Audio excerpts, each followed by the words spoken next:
What is going on YouTube? Seraphine here with another update on my 16-gallon saltwater nano tank.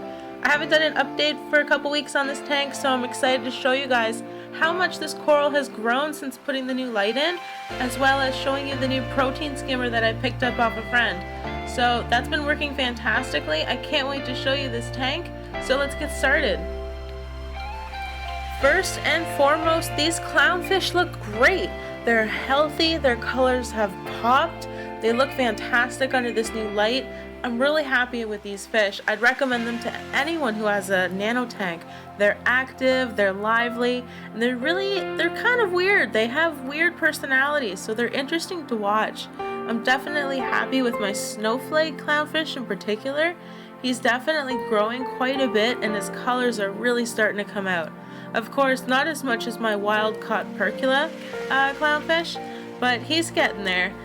Overall, this pair, they just look fantastic, and I'm really happy they're in the tank.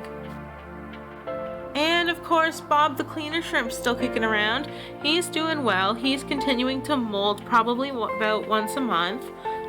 He's grown quite a bit since I got him, and if you stretch out from his tentacle to his other tentacle, he's probably about 6 or 7 inches. So he's probably about adult size now, so this is as big as he'll get. He's really active, he's fun to watch. He'll still climb on your hand when you're trying to clean the tank, and he's just awesome. I don't find that he walks all over the coral. I know people say that cleaner shrimp bother their coral by walking all over it. I haven't found that. This guy usually just stays under the bridge, does his own thing. So maybe I just got lucky, but I'm really happy with him. Before I show you guys the coral and how well that's been growing, I just want to point out my little cardinal fish. I picked him up about a month ago. He's really kind of fit in pretty well in my tank. I feel bad for him. Sometimes he looks pretty lonely and I thought about getting another one. But overall, he's healthy. He's not as active as the clownfish, but he is a very active eater and he comes out mostly in the front of the tank, which is what I was looking for. So he's cool. So, as you can see, I moved the hammered coral over towards the center of the tank, and my gosh, it has doubled in size in the last month. It's doing fantastic here. I had to move the zoa coral over a little bit just because it was starting to sting it. It was getting that big, so it's doing really well here. I'm glad I decided to move it, and it's just been doing really well. This zoa coral down here has been growing really well and is now starting to spread out over the sand, which I think is going to look really cool. The hermit crabs have been doing a fantastic job at keeping the sand nice and clean by walking all over it, not letting things settle and grow on the sand. The 2 leather corals that I pointed out to you guys in the last video have been growing phenomenally under the new light. I've probably noticed about 1.5 inch growth in the last 2 months from each of them, so I'm interested to see how big they're going to get in the next 3 or 4 months. Okay, so the protein skimmer.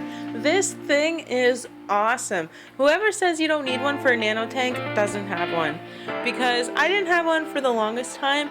Decided, oh, what the hell, I found one for a good deal. Picked it up and oh my gosh, it has just made the biggest difference in this tank. Not only is the water crystal clear, but it's added this huge extra burst of flow through the middle of my tank, which has completely wiped out my red hair algae problem and has just completely made the difference in this tank. I'm so happy I got it. It is an Eshopps PSK-100H hang-on protein skimmer, which is usually for 75 to 100 gallons, but I found like it hung on the back of my tank pretty well. It does go down the entire length of the back of the tank, but I don't see it because it's behind the background. So overall, it's not too bad. It does stick up over top of the aquarium quite a bit, so I was thinking of possibly building some kind of canopy or roof to hide that look, but overall, I mean, for the little amount it sticks over the tank, it does a fantastic job.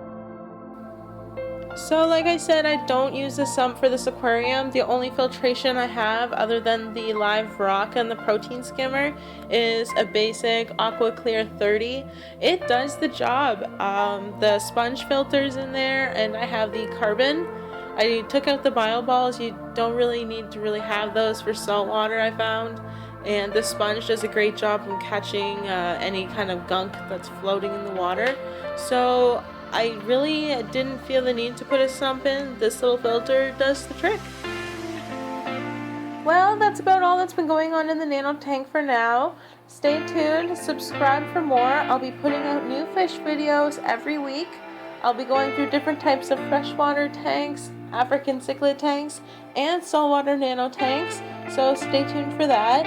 Leave your comments, ask questions. I'm more than happy to do videos on what you guys want to see. So post comments, let me know what you want to watch. I'll be more than happy to do more videos like that. So thank you all for watching. I hope you enjoyed the video and stay tuned for more. Thank you so much. Have a great day.